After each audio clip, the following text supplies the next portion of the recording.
Today, we're going to talk about confidence intervals. A confidence interval for a parameter is an interval of plausible values for the parameters, an interval of best guesses for what the parameter value might be. It is constructed so that with a chosen degree of confidence, the value of the parameter will be captured inside the interval. So the purpose of a confidence interval is to estimate the value of an unknown population parameter using a sample result.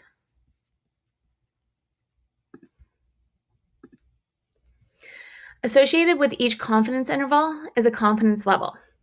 For example, a 95% confidence. This provides information about how confident we are that our interval contains the true parameter value.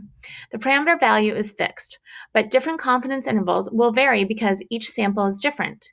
If we create many confidence intervals, about 95% of these intervals will capture or contain the true parameter value. You can think of this as our success rate. Here, we have 195% confidence intervals for P computed from 100 different random samples. Asterisks identify intervals that did not include P. Oops, if you count, only 93% of 100 confidence intervals contain the unknown parameter value. Does this contradict what we learned above? And no, only 100 confidence intervals, we would expect 95% of them to catch P. So we would expect about 95% of them to capture P.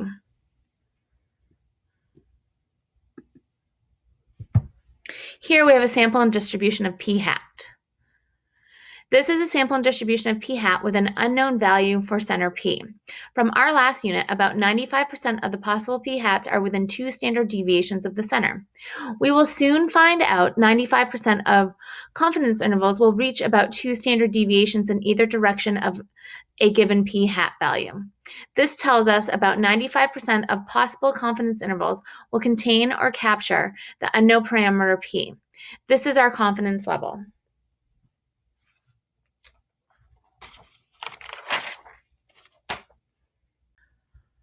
Our confidence interval is used to estimate P, the population or model proportion. From your formula packet, you have a confidence interval is a statistic plus or minus a critical value times the standard error of the statistic. For this one, we are going to be using our confidence interval equals P hat plus or minus Z star times the square root of P hat times 1 minus P hat all over N. This could also be equal to P hat plus or minus Z star times the square root of P hat Q hat all over N.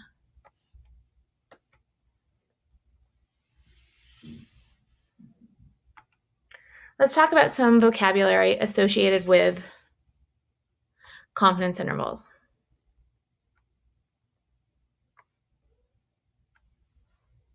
P hat is the point estimate.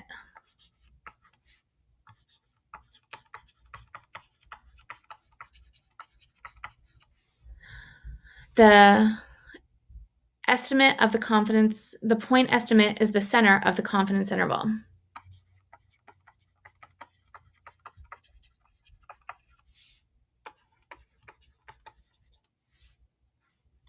Z star is the critical value.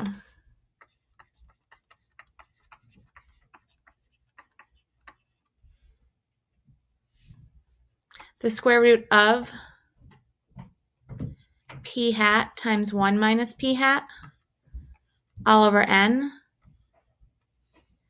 is the standard error of P hat.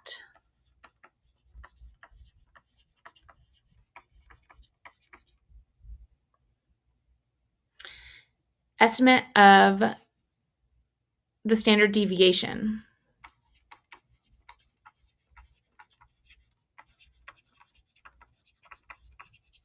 Of the sample and distribution of P hat. Z star times the square root of P hat times 1 minus P hat all over N is the margin of error.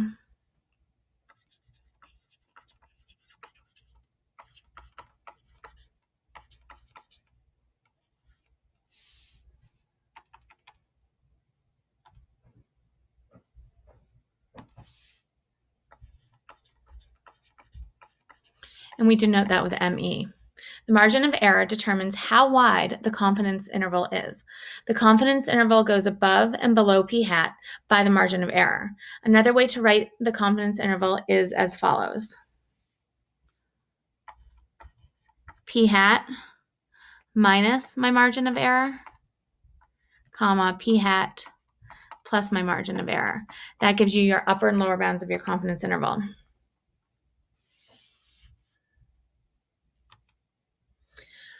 So some common critical values and associated confidence levels from the bottom of the T-table. And we're going to talk about the T-table in a moment.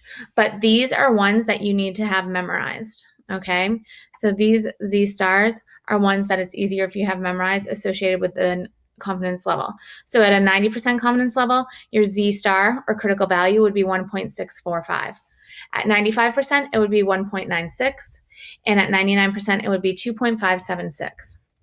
Notice that the width of the confidence interval will increase as the confidence level increases. There is a trade-off between your confidence level and the width of your confidence interval. The book calls this a tension between certainty and precision. So you can see pages 436 and 437 for that.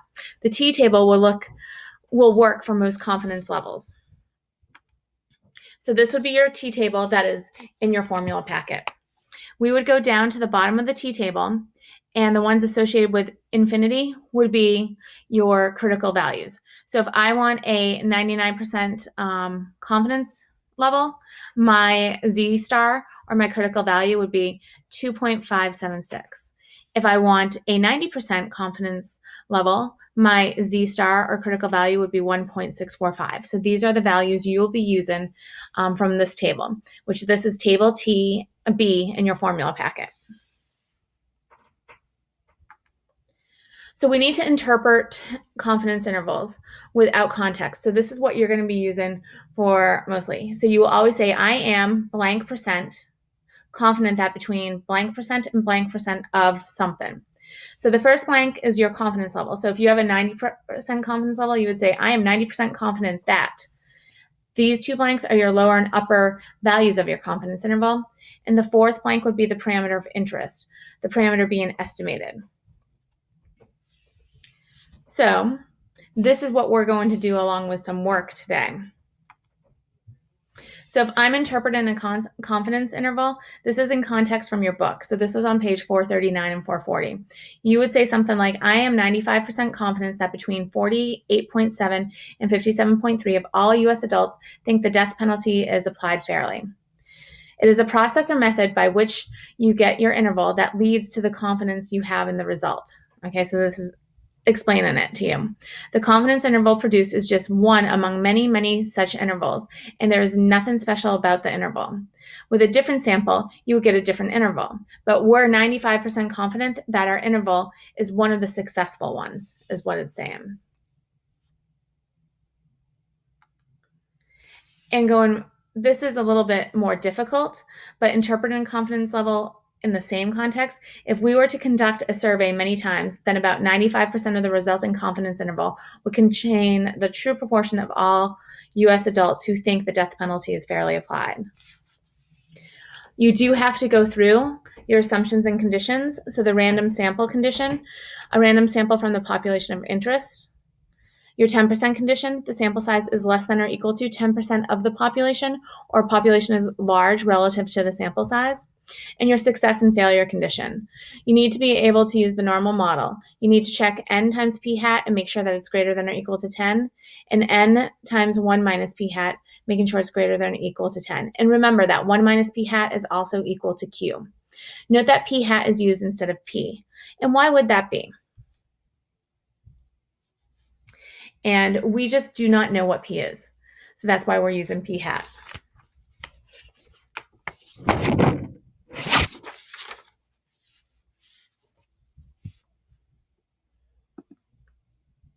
So in your formula packet, These are some formulas that you will be using. So the standardized test statistic, the confidence interval, and then go into more of section 3 for one population for p-hat and x-bar. These are what we're going to be using for our formulas. So I'm just pointing this out. You should by now have your formula sheet all printed out so that you can use it regularly. So let's look at our first problem. So this is a confidence interval number 1 for charitable contributions. In a survey of American households, 75.1% of households claim to have made a financial contribution to charity in the past year. A, if the survey had involved 1,000 households, what would a 99% confidence interval be for this parameter? Okay, so we're going to go ahead and go through the whole process for the first one here.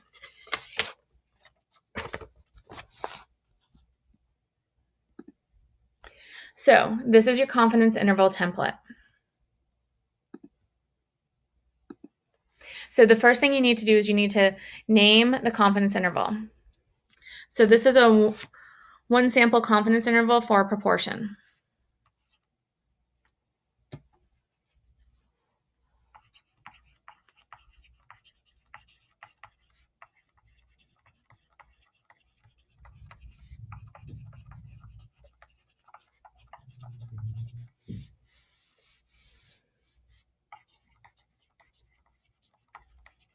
So you do need to state the name of it each time. Then you need to state the confidence interval to estimate. So A, they want a 99% confidence interval to estimate the proportion. So you need to put it in context. The proportion of all American households that made financial contributions to charity the past year.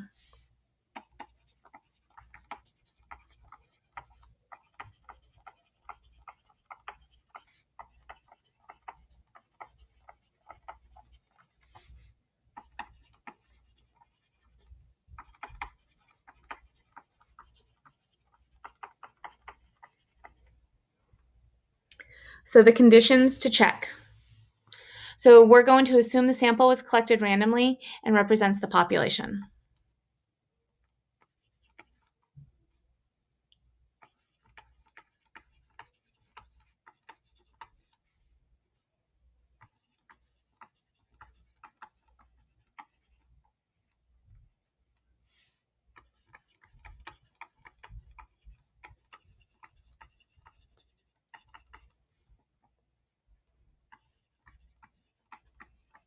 And you do have to write this out each time.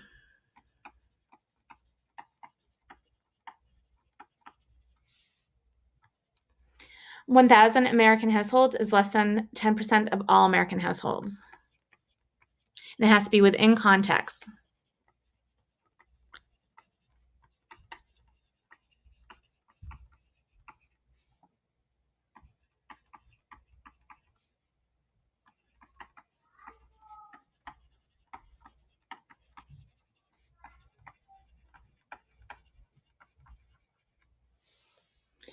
And n times p hat equals 1,000 times 0.751. So this would be your successes, which equals 751, which is greater than 10.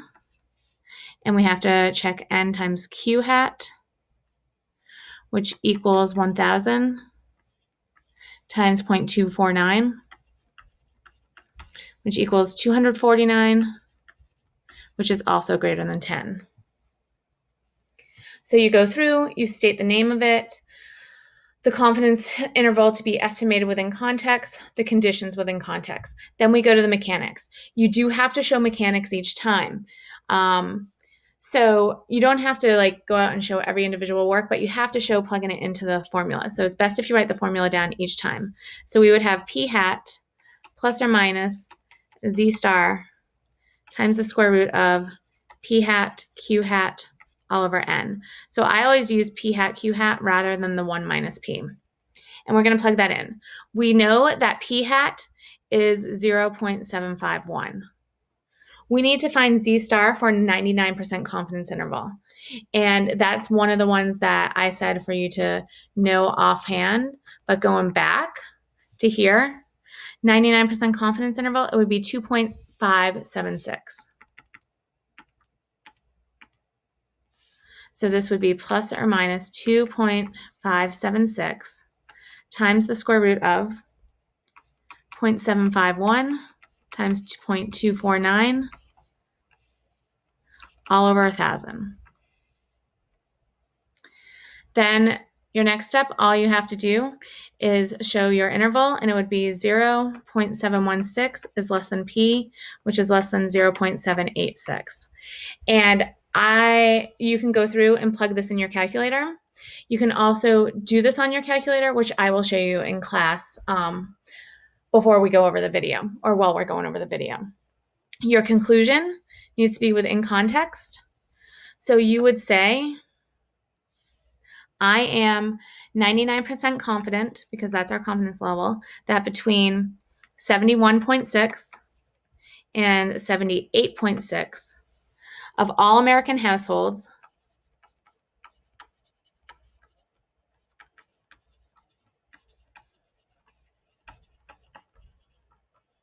made financial contributions to charity in the past year.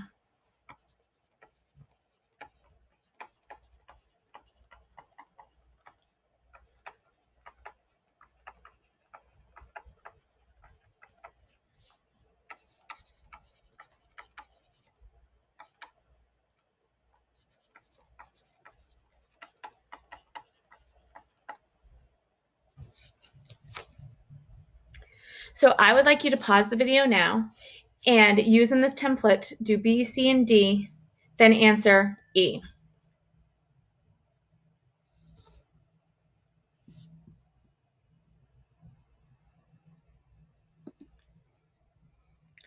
The confidence interval for B should have been 0.735 is less than P, which is less than 0.767.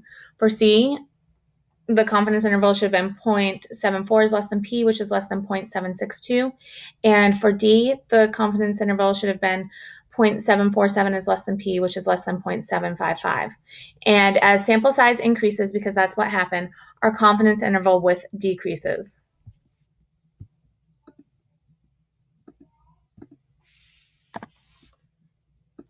Now, it's very important that you go through the confidence interval template with each one of these, with B, C, and D.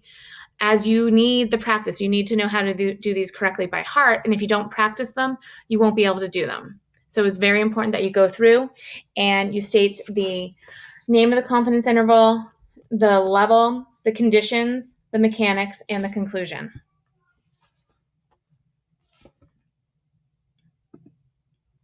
So now let's look at the second one. Closeness of a baseball game. The following table tallies the margin of victory in 355 Major League Baseball games played during June of 1992. So our margin of victory is by 1 run, 2, 3, 4, 5, 6, or 7. Okay. It says, what proportion of games above are decided by 1 run? Is this value a parameter or a statistic? So take a minute and state what that is and how to find it.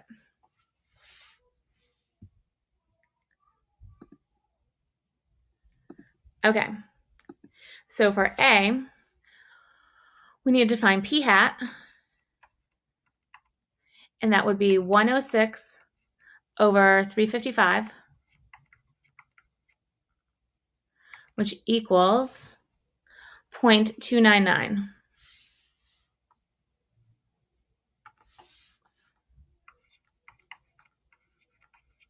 And that is a statistic.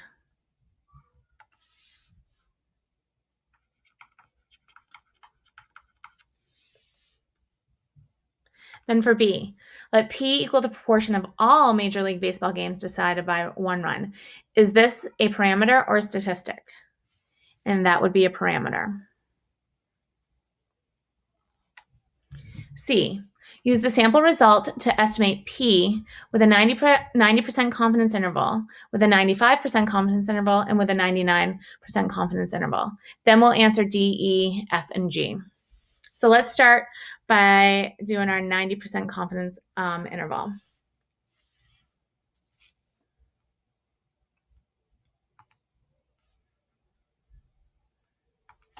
So the name of the interval would be a one sample interval for a mean.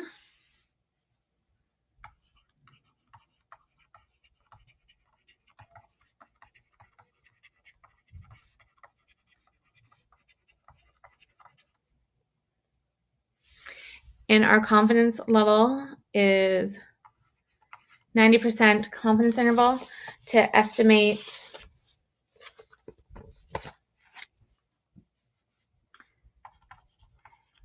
the proportion of games decided by that are decided by one run.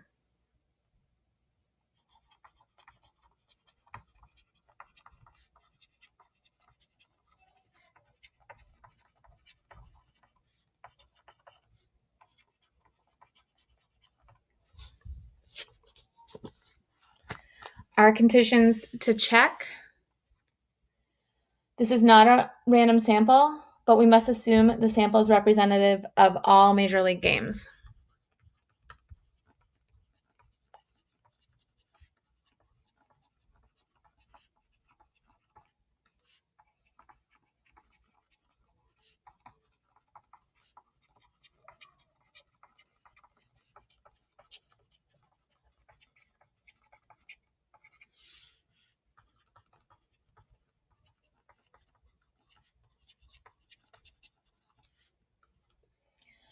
N equals 355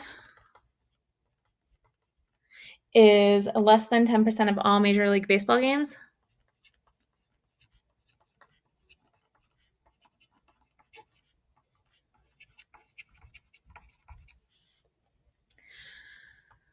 N times P hat equals 106, which is greater than 10, and N times Q hat equals 249, which is also greater than 10.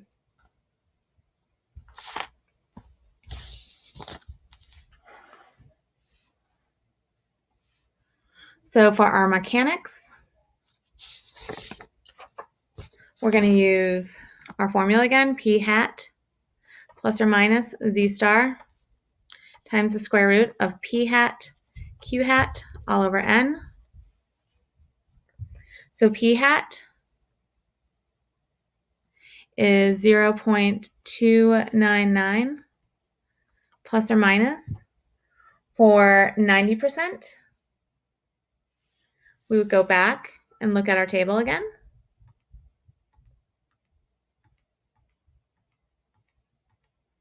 And if I look right here at 90%, it's 1.645.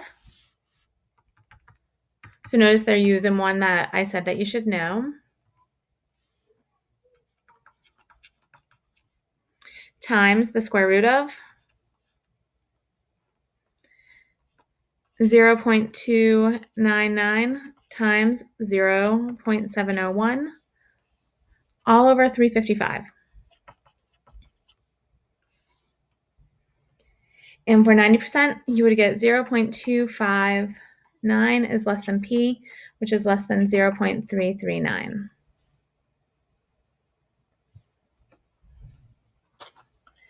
So our conclusion would be, I am 90% confident that between 25.9% and 33.9% of all Major League Baseball games are decided by one run.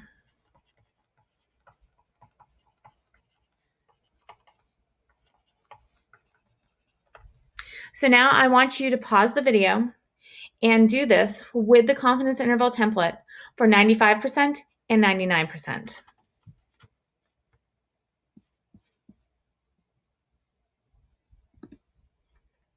C for 95%, it should have been 0.251 is less than P, which is less than 0.347. And for 99%, your confidence interval should have been 0.236 is less than P, which is less than 0.362. So again, it's important that you go through the template because you need to know how to do this from start to finish. Now, to answer B, or D, excuse me, is the sample a random sample from the population of all Major League Baseball games? If not, is the sample representative of all Major League Baseball games in relation to the proportion decided by one run?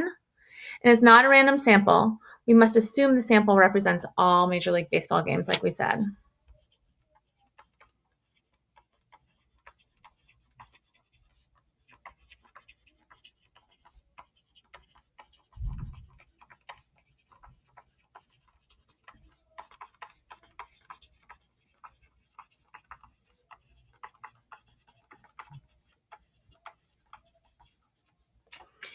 If the games played in June of 1992 were again used as the sample, but game time temperature was the variable of interest, would the sample likely be biased in a certain direction?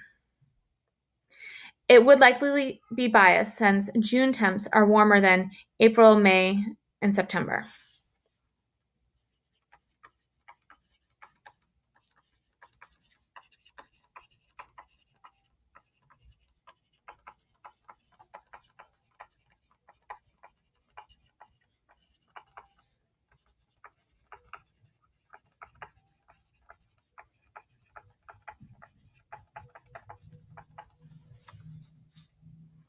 As the confidence level increases, the confidence interval becomes wider.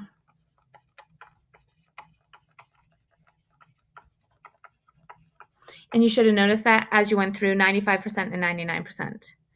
Even if the sample isn't representative of the population, you could still create a useful confidence interval.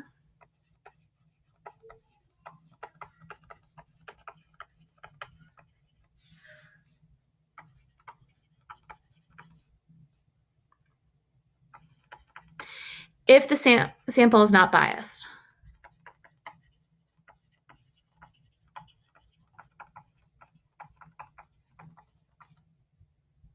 Towards the parameter being estimated.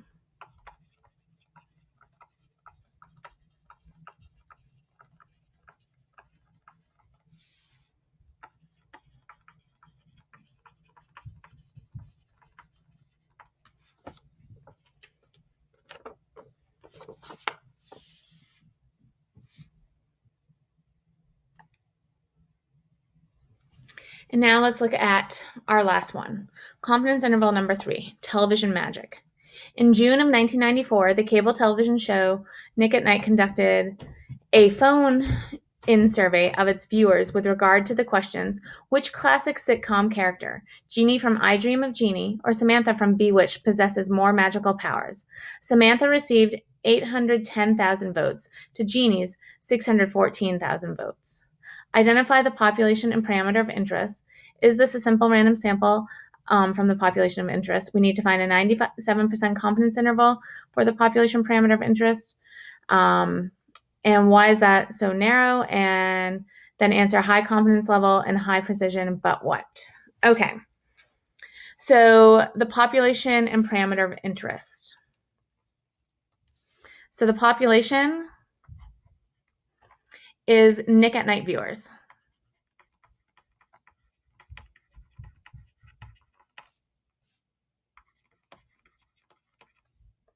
The parameter is the proportion of all Nick at Night viewers who believe Samantha has more magical powers.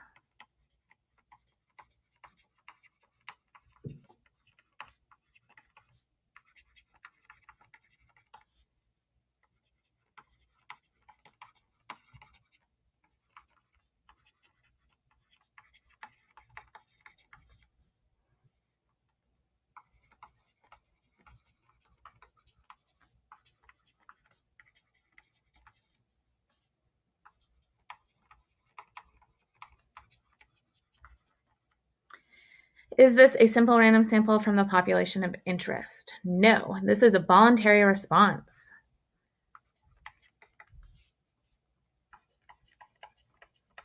They're just asking for a phone-in survey. So this would be bad. It's a no-no. We don't like this.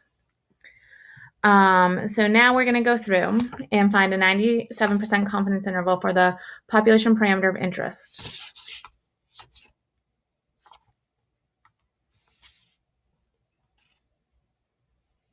So this is a one sample interval for a mean.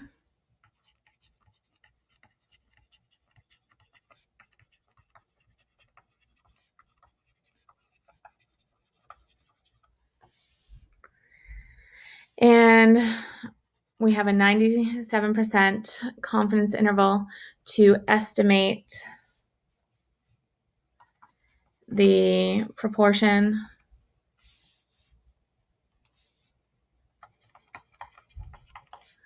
of viewers who believe Samantha has more magical powers.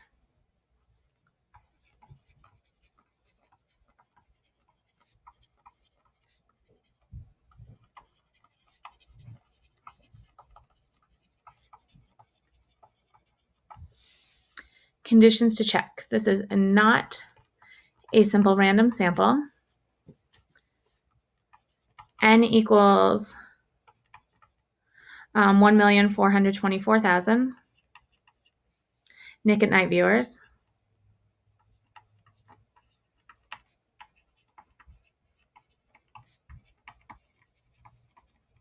Which is less than 10% of all Nick at Night viewers.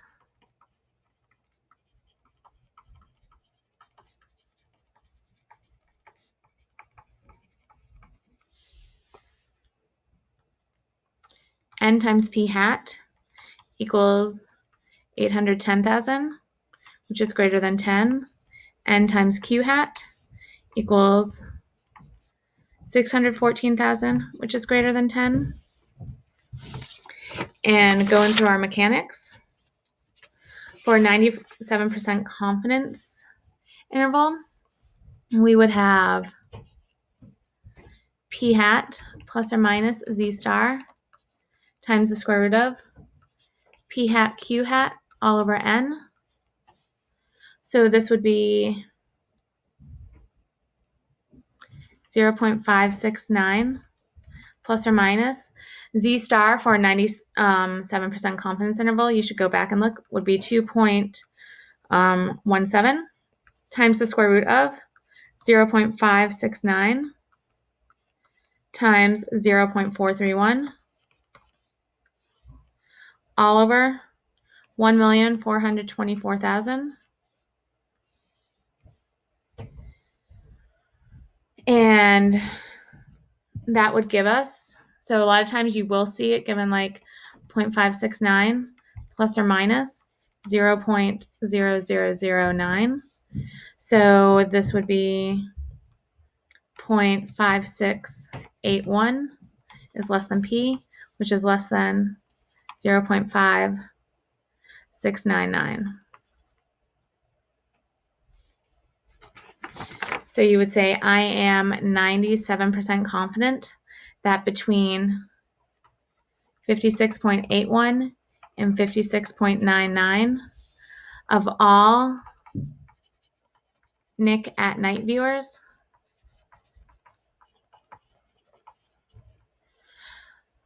believe that Samantha has more magical powers.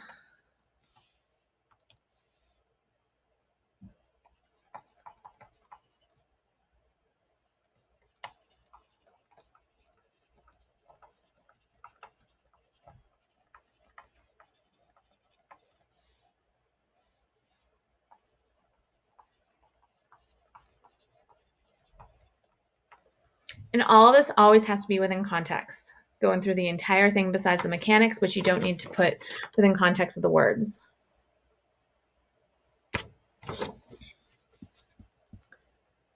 So going back, why such a narrow confidence interval? And it's narrow because N is very large.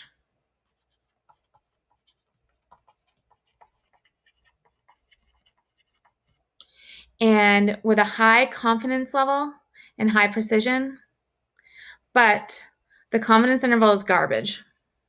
So our confidence interval is garbage because the sample likely is not representative of the population.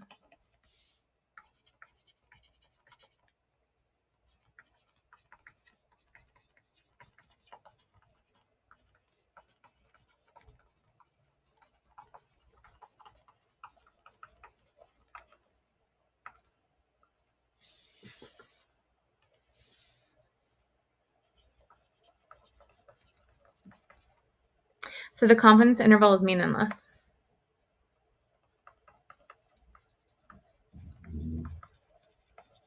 Because it was a voluntary response. So you're missing people who just didn't want to make that phone call. Or thinking about back then, in 1994, if they had to actually pay to make the phone call, a lot of people might not do that.